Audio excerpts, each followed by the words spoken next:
Why do you have a link already set up?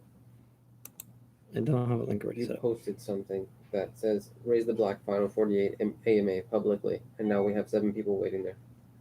I don't know how I did that. Sorry about that.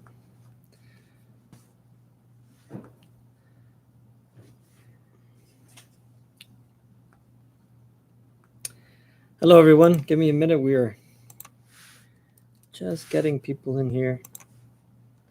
Here's this link. You can go wherever I posted that link incorrectly. You can go just share this one. Did it go through? No, it didn't, of course. There we go.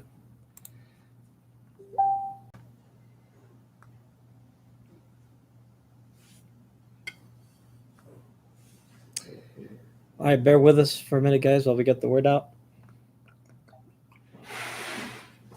I want to give everybody an opportunity to get in here. You can't. Don't post that link. Do not post that link. Why? We're already live. Why? Okay. Does it matter? That's the studio link. That has nothing to do with. I see. Well, I don't know where I get the link then. Yeah. Forgive us. We're working on. We're technologically, well, I shouldn't say we. I'm technologically unsound.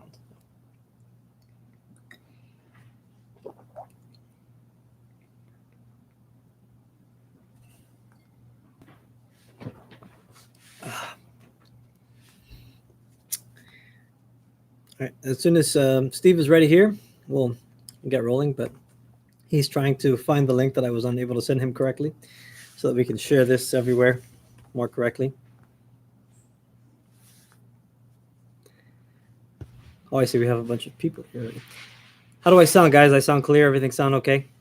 Sounded good in the test, but you never know when it actually goes live.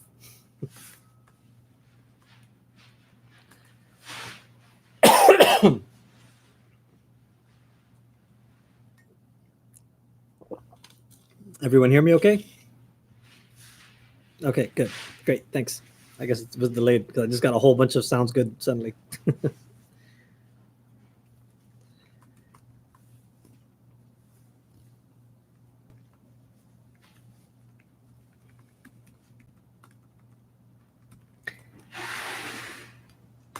You want me to help you post some stuff? Put it on the, then we're going to put it on the Kickstarter page.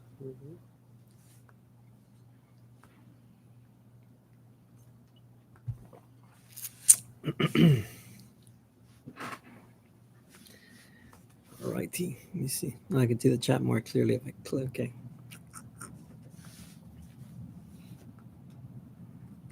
Oh, we already have a question. Good. We'll get to that in a minute. We're just getting everything all set up, giving everybody a chance to roll on in here. Get this thing started. Shuffle in, move all the way to the end of your aisle, please. Yes. We still are doing social distancing, so don't sit next to. Don't sit directly next to anybody. Yeah. I have Steve 6 feet away from me so that we can do this without masks to keep it so everyone can understand me more easily.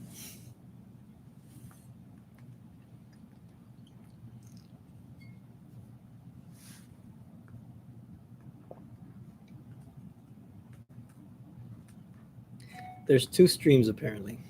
Where's the other stream? Is the other one on Facebook or is it on here? We were trying to get Facebook to work too.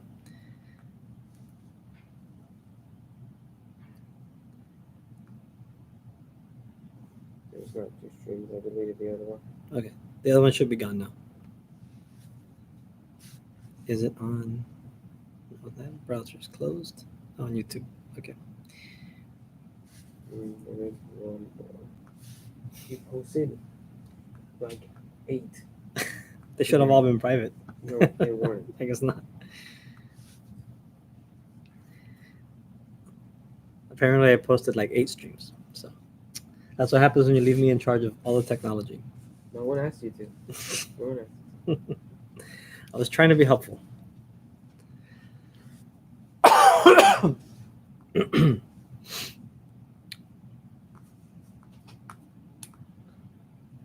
Okay, you're good.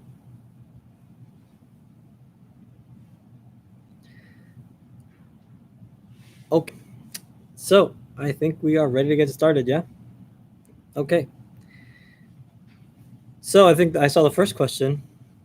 was, how do you and the rest of the Firelock family feel about the huge success of the Kickstarter? We are obviously really excited. So this is biggest, yeah, there's Steve letting you know he's excited too. We are now the most funded historical war game on Kickstarter ever. So that's in and of itself a really big deal. And just the fact that we're able to get so much done with this. If we could get the cavalry unlocked too now, we're getting pretty close. It'll be up to the last, literally the last 48 hours, and just see how it goes. And it looks promising for now, but it's gonna be a close finish. But if we get it all with the cavalry and everything, I'm gonna be super ecstatic. So yeah, we're all really happy. I mean, we're all very tired, but we're very happy too. Just trying to stretch. You know, as usual, we were unprepared for our success, so we're just trying to cram stuff in as fast as humanly possible. And we've been working lots, but it's going pretty good. All right, so Steve, do you have any questions there ready to go for me? Yeah, I do. He says he does, but I don't know if he does. I think there's a few, but I can't keep up anymore. I don't know. I lost track of where the chat is.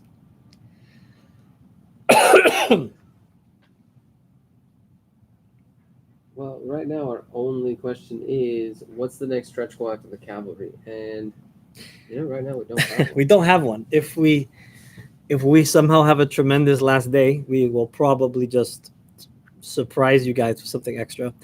But it would have to be a pretty impressive, record-breaking last day, to be honest. That we pretty much figured the cavalry would be a stretch and hard to get. But these were spaced out with realistic aspirations in mind, knowing full well that it would take a lot of time, energy, and monetary expense to get done. So if we were we basically weren't sure we were gonna get as far as we did even. So if we could get, if we just have like, I don't know, like a last day like we had our first day, that maybe we can have the funds to throw something else in there, but as of right now, plan is nothing. All right, what else we got, Steve? Someone is asking, where do you get that hat? Talk to him about that hat. Oh, this hat. This hat was I'm sorry. This hat was generously donated by the illustrious Gordon Typer.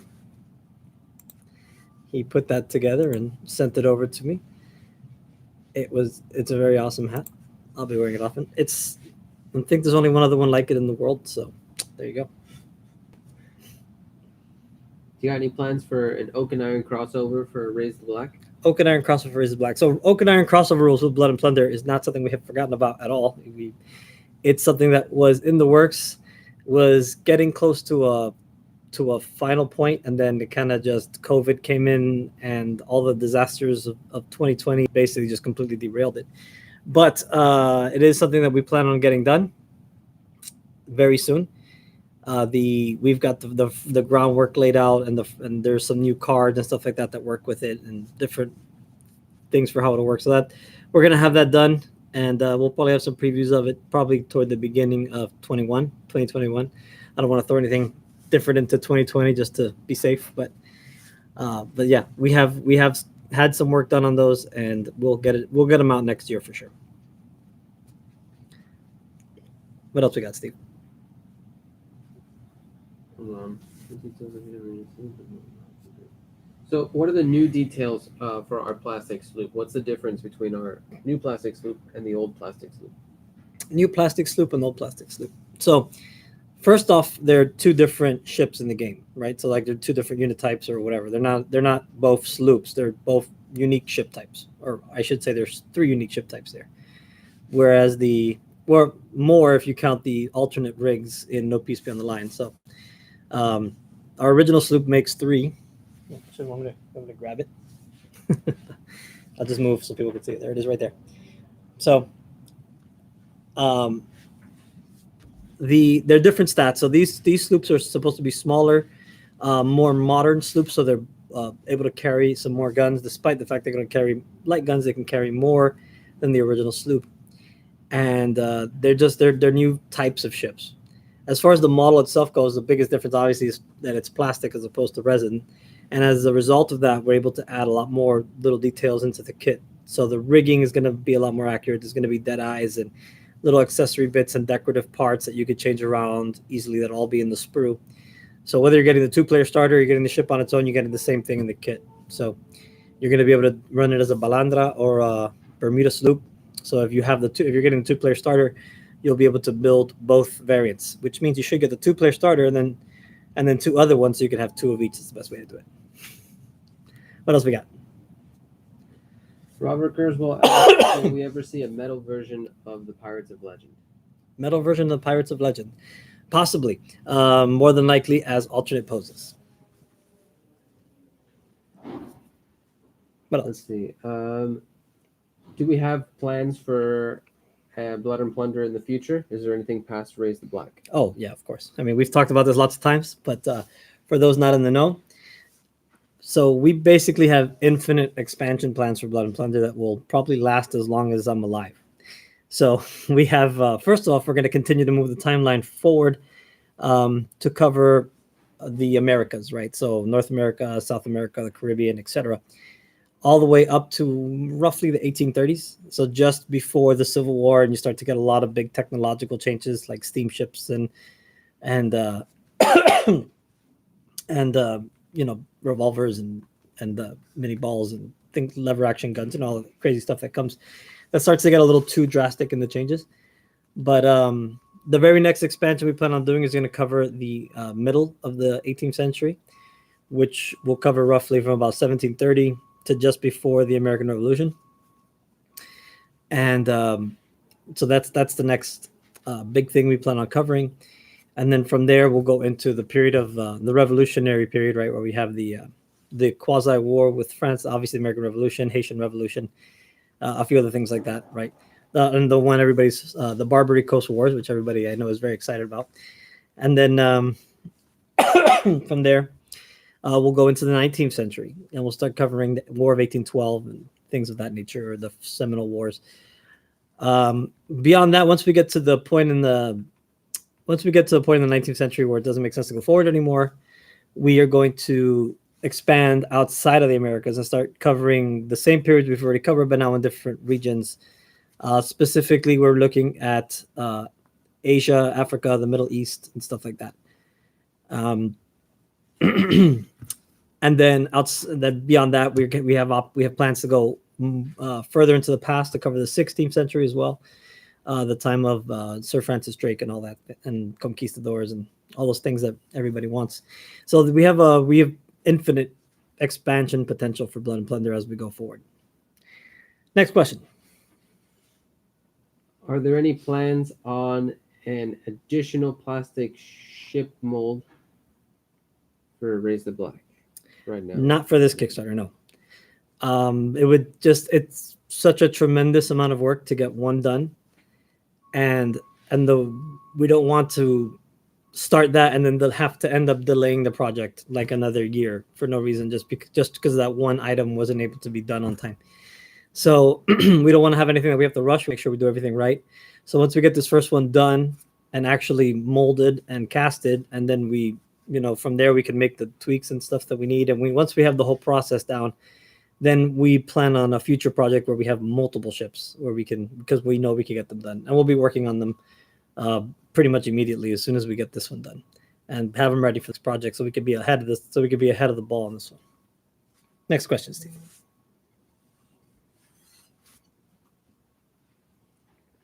Will there be any narrative scenarios to play out or to recreate famous battles / pirate antics in the new book so we can recreate historical scenarios? Just one, and that's going to revolve around Blackbeard's Last Battle, which is the theme of the expansion. Other than that, historical battles is the theme of our organized play kits. So if you unfortunately those took a bit of a slowdown this year, and since there wasn't really a whole lot of playing going on, but we plan on picking it up again new with not only Blood and Plunder but with Oak and Iron as well in 2021. And we'll have new settings and new scenes and stuff like that to do historical refights. Most historical refights tend to be outside the scale of Blood and Plunder. There are very few that are as small as one of our games are. So Blackbeard's Last Battle was a great candidate, but we do have in the Buccaneers Companion, for example, which is on our current. If you go into the the community section on our website, you'll see an organized play, and all the scenarios are there, so anybody can get them. They're designed to really be playing in your stores and clubs, but you could use them with your game group, no problem. And in there, we've got you have rules to scale it down, but we also have army scale rules to play the engagements closer to full size, where you have a couple hundred to several hundred on each side. Next question, Steve. Someone wants to know about our RPG. Our RPG is currently in development. It's sharing a lot of resources with a lot of the design for Raise the Black, since it's going to cover that period as well. So we're hoping to get it out in 2021. It's looking pretty good on that. I believe that most of the core mechanics are handled. I'm not the designer of that one. That would be Tim Korklowski, and so I don't want to step over him and answer any questions that I have no information on. But the game is coming along well. I have played an early version of it, and I like it a lot, and I'm excited for it to come out. What else we got, Steve? We are so close to 100. We're at 93. Oh, look, we went down to 92. Oh, wow. What a shame. Be a real tragedy if we couldn't get 8 people in here, wouldn't it? So someone asked, will we be, are we going to sing shanties for the last 24 hours? I wanted to bring back shanties because I loved that commission so much. Someone told me it's already been done. No one's going to want to do it. So. No, it wasn't me. You're right. It wasn't you. I was wondering why I haven't seen it. I thought it was in there. Do we have plans for 17th century expansions? You mean more 17th century expansions? Mm-hmm. Yes, absolutely. In fact, the Pueblo Revolt is one of the things that we haven't really been able to capitalize on, which I've wanted to. I think that's such an interesting conflict. And the main reason is obviously it would require a whole new range of models for the Native Americans of the American Southwest in that period, as well as all the Spanish soldiers like the Cuera cavalry and all that stuff. So yeah, more 17th century stuff is in our plans. You're going to see various things as we go along. It'll probably be smaller expansions, nothing on the scale of No Peace Beyond the Line or Raise the Black. But the 17th century will not be forgotten. There'll be new things. And lots of the new stuff we're coming out with for the 18th century is also backwards compatible in a lot of ways as we add things. For example, sailors having the ability to carry boarding pikes and stuff like that. That would obviously have been used in the 17th century as much as the 18th, but we just didn't have the right models to really make it work. So now we've got them, so they're going to be an option. So there will be more support for the 17th century as we progress. Bill asks, as a newbie, how do you recommend getting prepared for this upcoming game? So, as a new player, how do you recommend getting prepared? How do I recommend getting prepared for the new game? I mean, you can read that as a technical for the game, or you can talk about going sailing. So obviously the first thing you need to do is go buy yourself an accurate 18th century sailor's outfit. So, and then do that. Buy yourself probably a small vessel, small ship, yeah. And then so no, seriously, so if you're a new player to Blood and Plunder, if you cannot wait, getting a copy of the PDF rulebook or physical rulebook is it's not a bad first start to get familiar with the rules. They will be the same rules. They just the new version will be slightly reorganized, but the same rules. So I will warn you that is likely to get you to buy existing product as you wait.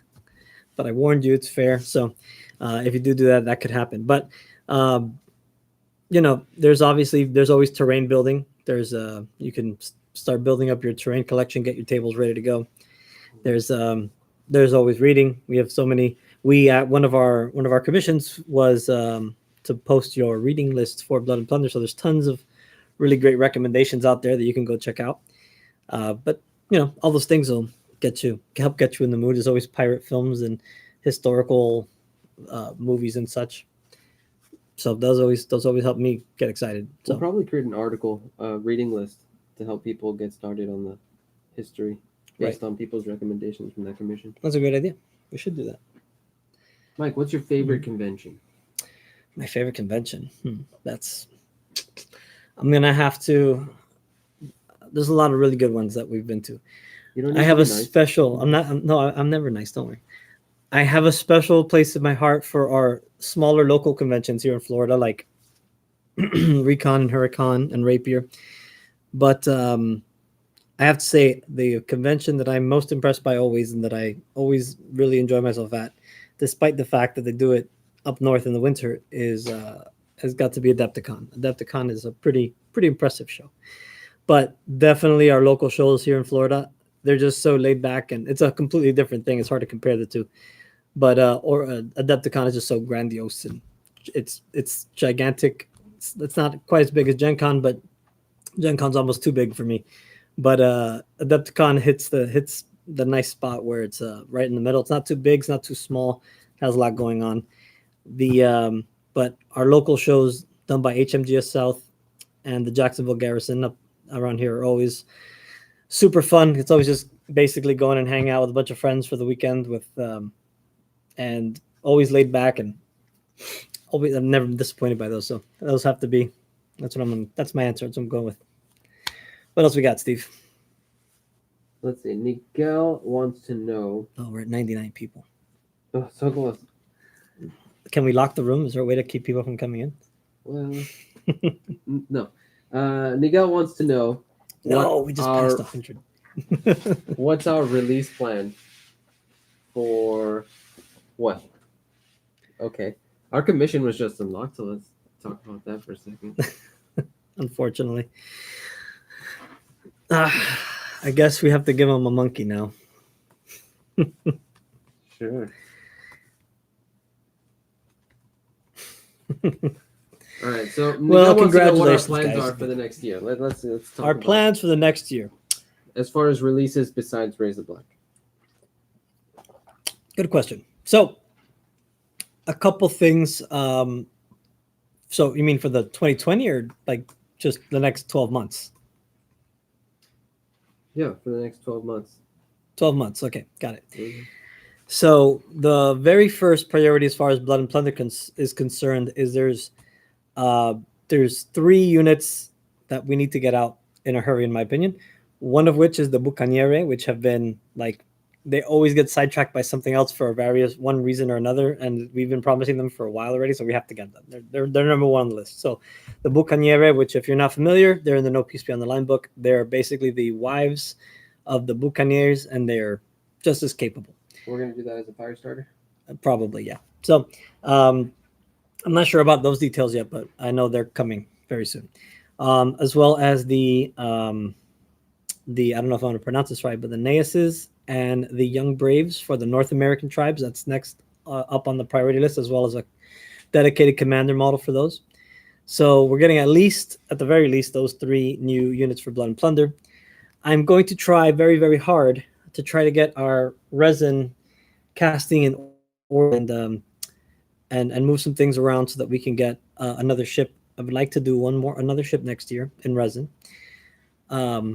And then we have some fortification bits that need to get into production ASAP.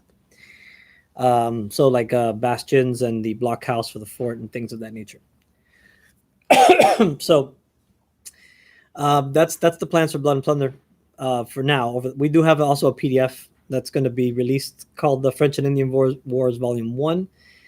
That's going to just cover some early 18th century stuff as well as late 17th century. That's just going to add some more options for the particularly North America, the French and Indian Wars, so the North American tribes and stuff like that. But as far as Blood and Plunder goes, that's what we've got on the chopping block for the moment. And depending on how well things go, we might add more. So we'll see. What else we got, Steve? Let's see. David wants to know what do you think about doing a map-based campaign for Blood and Plunder? Now, we had a plan for that. Yeah. But what happened? So COVID happened. We should have had one going right now. So we had planned with our friends over at On Tabletop. We were going to do a map-based worldwide campaign for Blood and Plunder, and I believe we were going to incorporate Oak and Iron as well. Unfortunately, since nobody's able to play games together for the most part, that had to get shelved. As far as an actual campaign system for us to release, it's something that we've got plenty of requests for, and we're looking into options possibly for the future to release something along those lines. Next question. Delaney would like to know do you know how much gapping there might be in our miniatures? Hopefully none. We're doing our very best to work. I know a lot of plastic model kits can sometimes be bad with that. That's part of the reason we've gone with a company that's on a little bit of the higher end in quality, and of course along with that comes with a higher price, unfortunately. But they have done all the stuff I've seen from them is really good. They have engineers that work on these things, and they come back to us and tell us how we can correct things and make them better. So since we have zero experience working in this kind of casting, we thought it best to go with a company that has a lot of experience and has a good track record, and has done a lot of good work in that regard. So we should not have any real serious issues with the way models go together or any kind of gaps or anything like that. So hopefully none is the answer. We're going to do our very, very, very best to avoid it. As always, as everything else, if you've ever bought anything from us already, you have experience. We always try to spend the amount of time necessary to make sure things get done the way they need to get done. What else we got, Steve?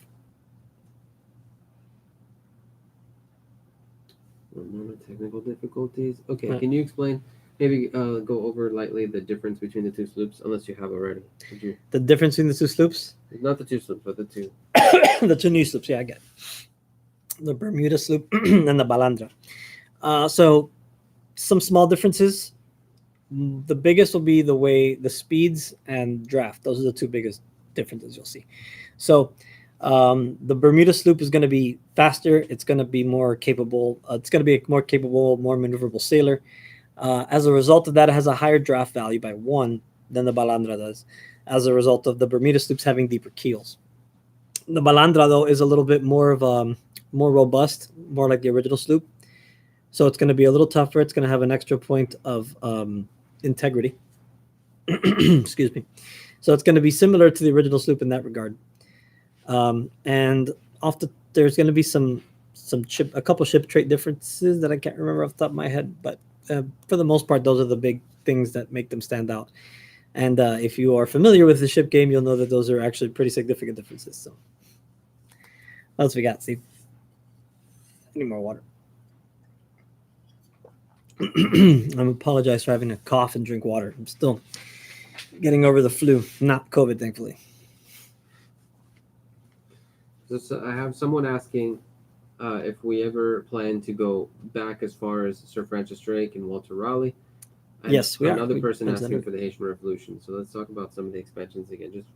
Sure, we could touch on it again. So, so we do have going back into the past is part of our down the road things we'd like to do. That's probably farther than the Haitian Revolution is. The Haitian Revolution is probably a nearer sort of project that you can expect more soon, because it'll come in right around the same. It'll be in the same expansion as the American Revolution. So that's going to be a big one that we're going to work very hard on, because it's going to expand in a lot of interesting new directions that we haven't covered before, such as Barbary Coast Pirates, as when the Americans take the war to the other side of the pond, to which makes it still technically count in the way we count things. So it's an easy way to sneak those guys in there, because they're really cool. So but yeah, Haitian Revolution will be fully covered, as well as a lot of really cool privateering actions that happened during the Haitian Revolution. which is probably where we get the legend of Black Caesar, because there was an actual Black Caesar with that was working with the Haitians. That I believe is where we get the legends of the Caesar that we currently have in the game. So it's all exciting stuff. I'm really excited for that period. There's that's like the last really before the Napoleonic Wars. You know, the Napoleonic Wars kind of started in this period as well, which is gonna be reflected, I think, in the quasi war. I don't know if that's quite Napoleonic, probably not, but either way, it's there's a lot of cool stuff coming in that period. I'm excited to work on it. So, what else we got, Steve? Give me another one. How about the Peninsula War? This is not one that I'm familiar with. I'm not sure where that is. The Peninsular War. Mm-hmm. So we're not covering Europe, not yet, anyway. At least not as part of the core Under the Blood and Plunder title. Although I have been pitched the a sort of in similar vein to Blood and Valor, basically a Blood and Plunder adaptation of Napoleonics, and that's something we're exploring, and very likely that we could release. It would be it would not be a Blood and Plunder game necessarily, but it would be basically sharing mechanics and being used for that setting. There you go. Mm-hmm. What else?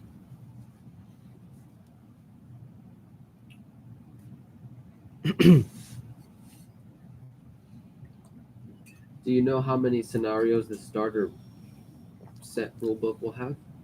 How many scenarios?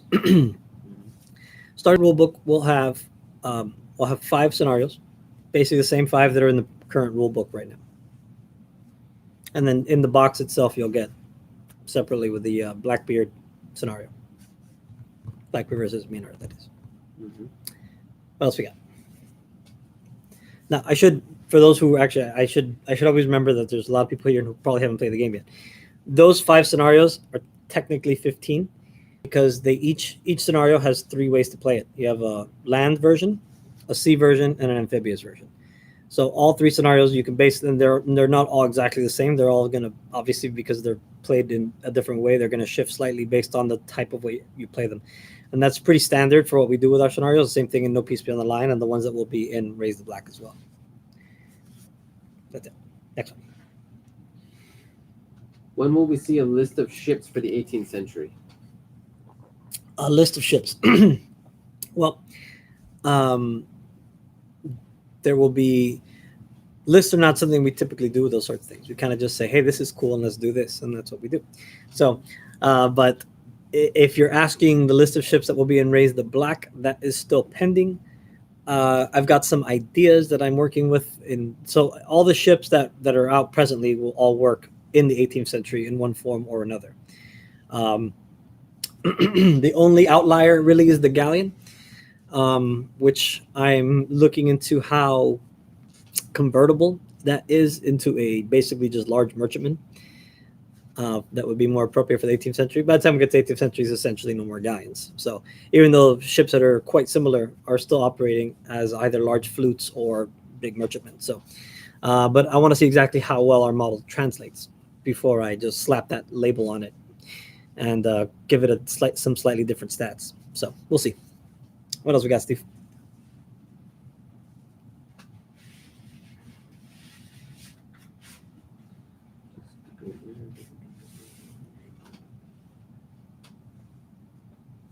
Steve seems confused. You guys think you're breaking him.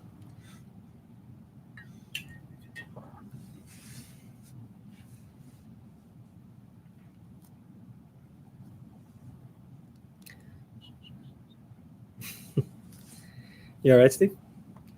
Doing fantastic. Talk about your favorite thing. Who's your favorite non-pirate English hero? Non-pirate English hero? Mm-hmm. Do they have any that aren't pirates? I don't think so. I'm just kidding. Probably Colonel William Rhett, who will be in the game as well. Without a figure, he'll be one of our historical characters. William Rhett is probably one of the most successful pirate hunters that the British had. He was from Charleston, South Carolina. I believe you can still see his house if you go to like the little downtown area where they have all the historical buildings. But he was a pretty interesting guy. Took out took out my favorite pirate too. He took out or captured anyway twice, I believe. Steve Bonnet. So, all right, did you catch up? Are we good? No, you're confused again. Steve's doing his best, guys. Gives me more opportunity to drink some water. You need me to help? I could open this chat thing again. I was trying to keep it closed so I wouldn't be distracted. Sure, work your way up. I'll just skip whatever you've answered, and I'll work my way down. Sounds good. How tall is the tallest build of the sloop? Okay. I don't know, but I have a sloop here. Do I have a measuring tape here? I saw one over here earlier. No. It's gone.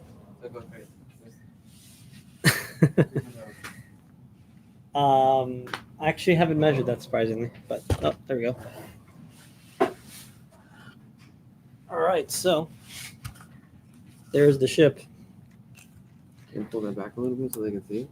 Yeah, this is back. Like, if I go any further back, it's gonna fall off the table. So I can't. This is a really weird way to do this, but basically about there. So that's it, just over a foot tall. Just over a foot tall with fully rigged up. So not super tall, thankfully. All right, you got one? When are we going to start producing battle reports for Raise the Black? As soon as we have miniatures. We technically did one already. So already. So yes, we've already started. We're going to, the next few months, we'll probably not see a whole heck of a lot of content as far as those things go, because we are going to be laser focused on the excuse me, on some of the important production stuff that we're doing, and we are a very small team and don't have a ton of extra resources, but we will, anytime there's an opportunity, a chance, we will definitely try to put as much content as we have. We have been planning for a long time to do more regular content like that, but we just get very busy and it's hard. Usually it's not a lot of fun to watch a bunch of people who are super tired just slogging through a game. So what else we got, Steve?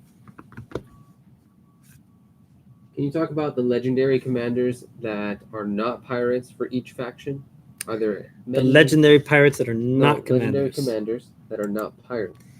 Let me man, I have a list. I should have been, let me see if I can pull this up real quick. This is gonna take too long. So off the top of my head, not a whole lot. Some of the ones, especially because some of them are hard to pronounce, but we have several for Spain, for France, for the Native Americans, even for the Dutch. Even though they lose a lot of prominence in this period, we're still going to bring you some more Dutch stuff. There's still a little bit of stuff to fill in for now. Once we get to the next period, they're going to lose a lot more prominence, and they're going to kind of falter to a true just peripheral faction. But even for even we're actually adding quite a bit of Portuguese characters for this one. And those are legendary commanders? Well, they're not legendaries necessarily. They might be, some of them. Whether or not they're legendaries is still debatable for a few. It's just the legendary essentially means we're going to make a figure for it. Like, that's essentially what it means right now. But since pirates stole the show on this one, there's just so many pirates, we had to focus on getting all the pirates done. So we had to make sure to do at least one Spanish guy and one French guy in our, just because those were our original 3. So I wanted to make sure to get those in there in the pirate set. But we're gonna do an update. Well, we'll be doing updates as the development of the book continues and starts wrapping up. We'll be doing some updates on how it's looking, where it's at, and we'll make sure to give you some more information on those. I don't want to dig up my list here, and because I've kind of got 2 documents going, one of which is stuff going in this one. This book kind of took a tack in a different direction from where we started with it, where originally it was going to be the Queen Anne's War book. So some stuff is getting put separately as it's a little bit earlier, and other stuff is going right into the book. So I don't want to mix them up and get everybody upset. So that's that. What's the next one? The next one is, could you talk about the biggest changes to ship maneuverability and combat with this new release? So How much changes? Yeah, so There's not. I don't know if that's a rules question. There's nothing. It's the same rules. The rules for ship battles will not change. If that's more of a upgrades question with the technology of or that's starting to unveil in the early 18th century, I'm still. That's one of those little things I'm still kind of working on, just because I haven't had a chance to play test it as much as I'd like. Because it's hard to find somebody to play with in person. But thankfully, that's changing now. We've been getting together a little more often and getting some games in. So I'll have that answer pretty soon because that's one of the things I'm most focused on. It's one of the few loose ends I've got as far as rules design goes. But typically, it's going to be advantages to sailing tests, some extra ability to turn at some points, and things of that nature. Right, just stuff to help you manage the ship, pull off maneuvers a little better, or a little easier, and things like that. So those are the and to take advantage of higher speed. So even if you're it's going to be a common upgrade will be to be able to raise your top speed, even if your highest sail setting isn't wouldn't typically allow for it, just because some of the rigging advancements would allow you to take advantage of some stronger winds, whereas previously that would have damaged your ship. So those are the sorts of things that are in there right now. All right, what else we got, Steve? So someone is asking about where our source for the concept art was. So like, what did Ian base Ian's our illustrator. Mhm. What did he base his pirates off of? And this is a question like, Captain Jack is depicted some ways and some of the other characters are depicted some others. And where did we pull our inspirations from? Right.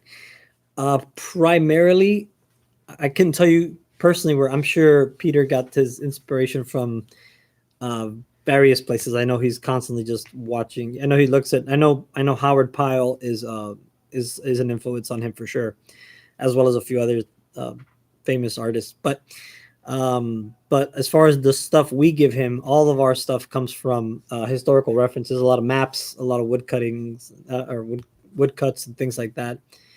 That's the majority of where we get all our stuff from. We try to so that way all the details are are well done. We also grab them from reenactment groups that we know pay close attention to the historical details and stuff like that. Because seeing the actual clothing on a person is always helpful to see how the way it folds and lays and such. So that's the as far as our end goes, that's the majority of the inspiration.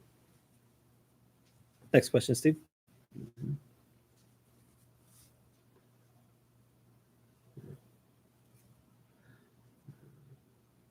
All right. Are we gonna have a wheel?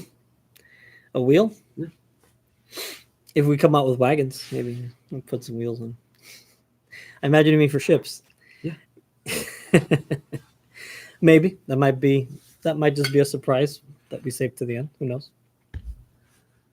I'll leave that as maybe for now. Got to keep some suspense somewhere here. What else we got? Do I need to start looking at questions? Yeah. All right. Will there be a Woodes Rogers min? Will there? What's a min? Like Miniature man. Oh, okay. Probably, but not part of the Kickstarter. Wood Rogers definitely ranks as legendary. Definitely deserves a figure. So I'd say so. You good? Steve's having a hard time. They're loving Buccaneers. That's what I'm seeing a lot of here. This is so much love for Buccaneers, and they're coming for sure. Yeah, Buccaneers are coming. Sneak previews of. Okay, I'll skip that one. My beard looks great today. Thank you. Thank you, Joseph. I appreciate that you play with me, cough and all. If we make more money, I'll fly you out here once a week. Maybe. No promises. Do we have plans on making Canadian natives in winter clothing or winter French and English? Is that more American Revolution that we're thinking? No, it's in, especially with King William. That's actually a good 17th century one. But we don't like anything having to do with the cold or winter or anything like that. So all our stuff's always going to be summer and tropical. And by we, I mean me. No, I think it would be super cool to do a bunch of Native Americans and French Canadians and New England militia all done up in winter gear. That would be super cool. Definitely something I really like to expand into in the future. but we still have so much to cover for our regular models that's definitely a future release plan. But it's that you can almost say for sure. You can almost say for sure we'll do it, because I really would love to see that. But the reality is that there's just so much. We have so much stuff to fill in still that it's going to take us some time to get there. What else we got? Not a question. Bill Harvett just wants you to include some of your beer hair in his pledge. Can we do that? Is that...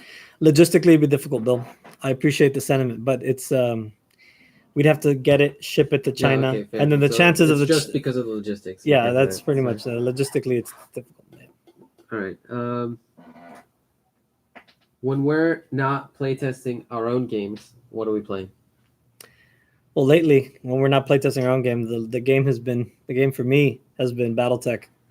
So we just got our Kickstarter in from the Clan Invasion, and so that's been pretty cool. Legion. Yeah, we play some Legion around here lately. Haven't played in a while, but huge fan of Arena Rex. Yeah, Arena Rex and Bushido are two games we've been playing. Games that have options to play small skirmishes that we can play in lunchtime in less than an hour typically are popular. All right, what else we got? BattleTech is definitely not in that category of fast and short, but they're asking about Frontiers. Do we have any more news? Frontiers, yes. I'm so excited to finish working on Frontiers. But we got to get this project done first. So that's very good motivation for me to finish this project quickly so that we can get started on Frontiers. Frontiers has been something I'm super excited about. The game mechanics are pretty much all sewn up and ready to go for the most part. Now it's just a matter of tying it all together with the campaign structure and creating. I want to create to cover the three main, or at least three different story archetypes that you can take through a campaign, such as like Down on Their Luck group of pirates with a small canoe or something that are trying to work their way back to Port Royal or something, or the Bahamas or whatever, or fur traders up moving from one place to another in the north, very much like I can't believe I'm forgetting the name of this book and movie, Last of the Mohicans sort of thing. Thank you.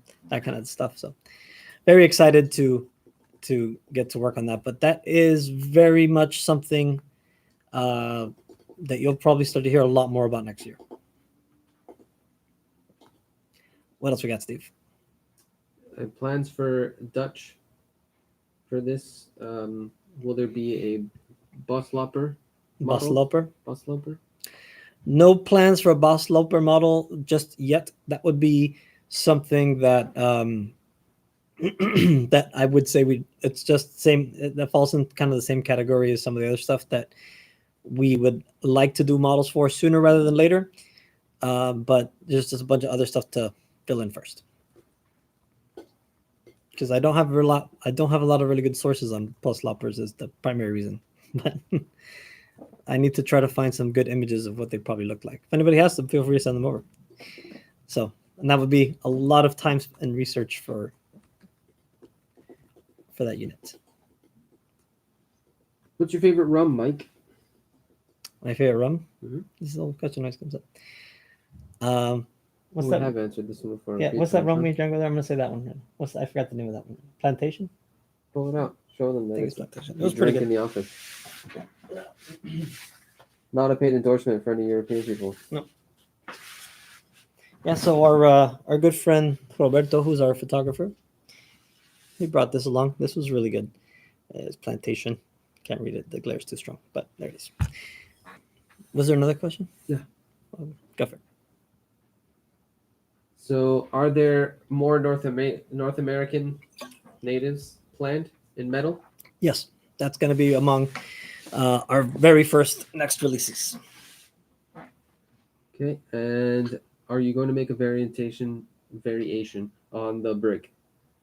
On the Brigantine? For the 18th century. Yes, eventually that's a plan for plastic, is to do a new a Brigantine model, not just a Brigantine, but also essentially kind of a more medium-sized ship that can function as several different rigging options. Any kind of square rigged ship like that is pretty easy to do that way. So it'll be pretty cool because we'll probably be able to add options to make it a snow or something like that. So as well as a brig, brigantine, small frigate, various types of ships that'll work off that whole type. So We always get Stephen Smith wants a first rate in Blood and Plunder. Do you understand what that would? a first rate in Blood and Plunder? Yeah, I mean, no, it's not gonna happen. At least probably not. I mean, you never know. No. Is that 3 Never feet? can never say never to anything, but How big is it's that? probably a little over 2 feet. It's It's a probably rampage, close you to can't move it. 3 feet long. I would say, just a guess. All right, what else we got? Bill Havrat wants the Blunder Monkey to be honorably named Neil. Now, to be fair, Can you guys hear Steve? there's no Blunder Monkey. I don't know what that is. Yeah. There's a monkey set piece, and also we have something else planned for it. But say what you want about that. I don't know. Nothing, I guess. I see somebody ask, "What is Frontiers?" So I'll answer that real quick. Sure. I guess I should have said that when I explained it.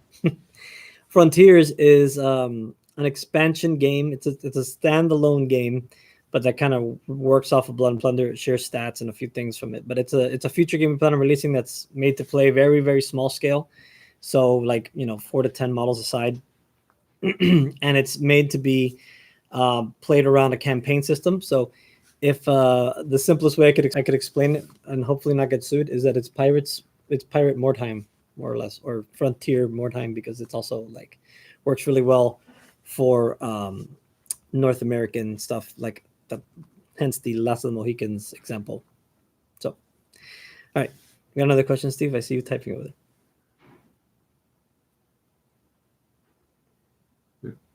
No more questions. That's it. All right, done.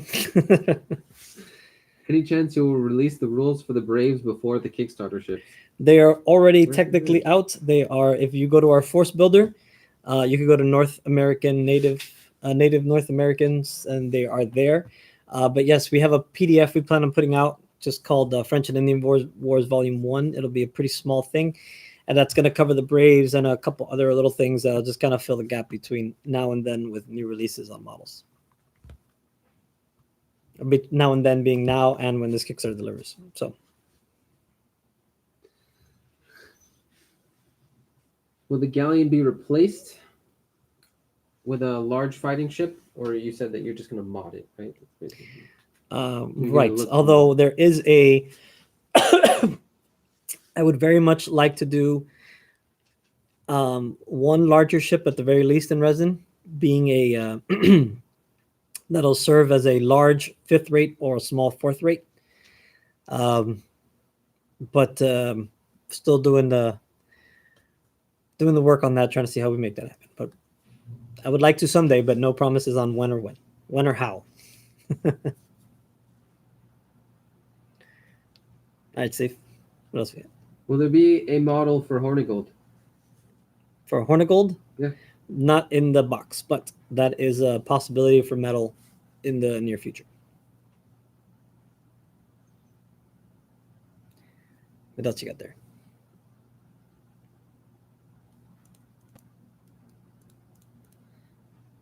Steve's having trouble again, guys. Sorry. Do you need me to go find the question? Yeah. Okay. Go whenever I get quiet. Go. Sorry. All right. Let's see. So I can go through these super fast.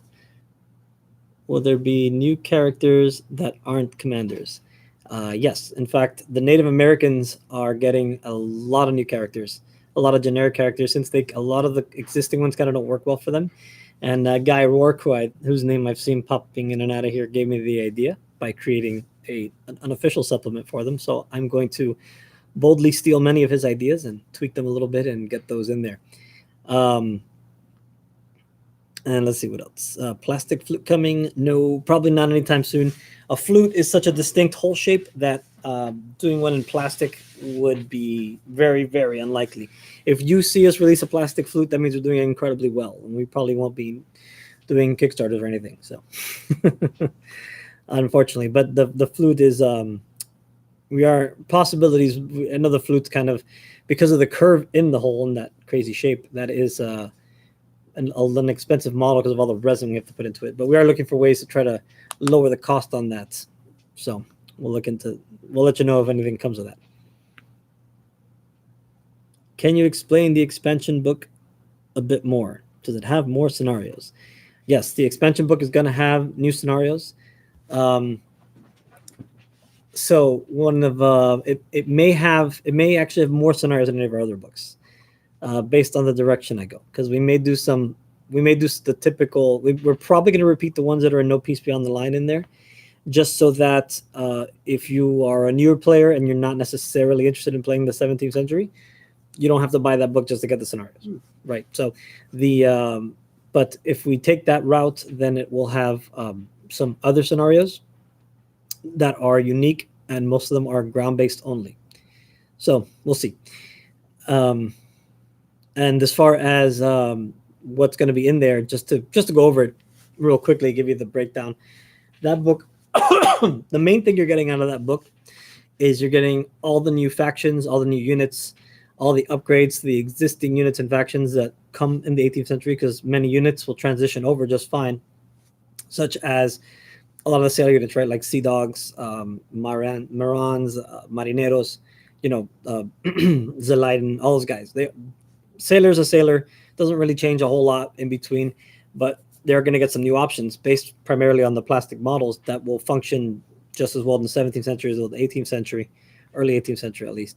So as a result, all those upgrade options and changes will be carried over into the new book. So that's the biggest thing you're going to get out of this book is tons of new units and factions. Not quite to the level of No Peace Beyond the Line, because that almost killed us and that was too much work, and we won't do that again. But it's going to be, obviously you're going to get I think when we last counted it was like 12 factions total in the main rule book, and you're getting no less than that. It's 2 French, English, Spanish, so about 7.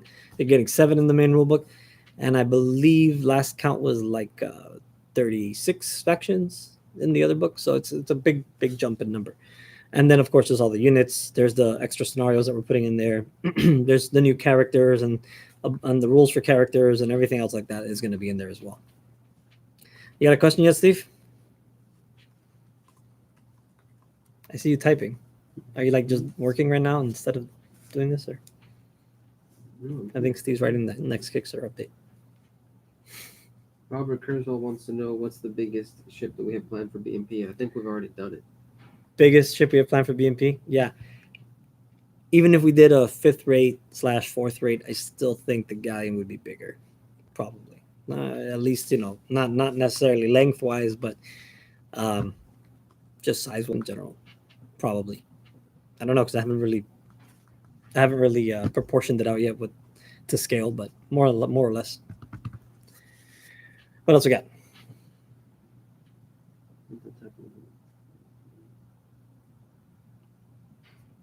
Do we have painting guides up? Yeah, we should. We do have one painting guide in the oak and iron section for the ships, and that'll work for Blood and Plunder as well, obviously. And in fact, we need to go out of our way to say so to do that. But that's what we have for now. And obviously, in the books, you have plenty of painted examples that you can go off of. What else we got?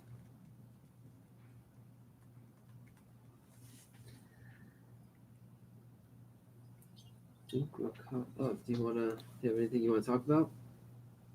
Do I have anything I want to talk about? Is that a question? We've been going for... Or are we going to close it? We're going up on the hour. If you have anything you want to talk about to close. I feel like there's a lot of questions. I mean, we can keep going a little bit if you want. We can take it to like another 15 minutes. It's I've been keeping up with the ones that you've already gone over. Okay, got it. All right, so I guess we're gonna cut the questions for now, unless Steve's gonna give me some more. I don't know about. Yes, no. I'm gonna continue to answer the ones that Okay. So we're just getting mostly repeated questions. Yeah, I got you. Okay, no problem. All right. So I think that'll end it there. For a last note, Obviously, we want to say thanks to everybody. We really appreciate all the support we've gotten from you guys. I love all the excitement. I see any mortars planned as a question just popped up. Yes, that'll be. We plan on having mortars, so that's the thing that'll be in there. So again, I just want to thank everybody. Sorry, I'm looking at the questions because I opened the chat. That's why I closed it before. So I'll answer the questions that I see coming up. Well, we see lances in the Native American and African American markets. Yes, you'll see lances in there. That's one of the biggest reasons that I wanted to do the Native Americans, is to be able to cover the throwing lances. So it wouldn't be lances like the lanceros have, but more like javelins, I guess would be the right term for the modern term, I suppose. But not really modern, but whatever. You get the point. Yeah, that kit's going to have plenty of options. So there'll be plenty of options for so the Native Americans that we just unlocked. I should talk about that really briefly, actually. The Native Americans are going to have you're going to be able to field them as Native Americans or as Africans to function as Black Caribs or Maroons.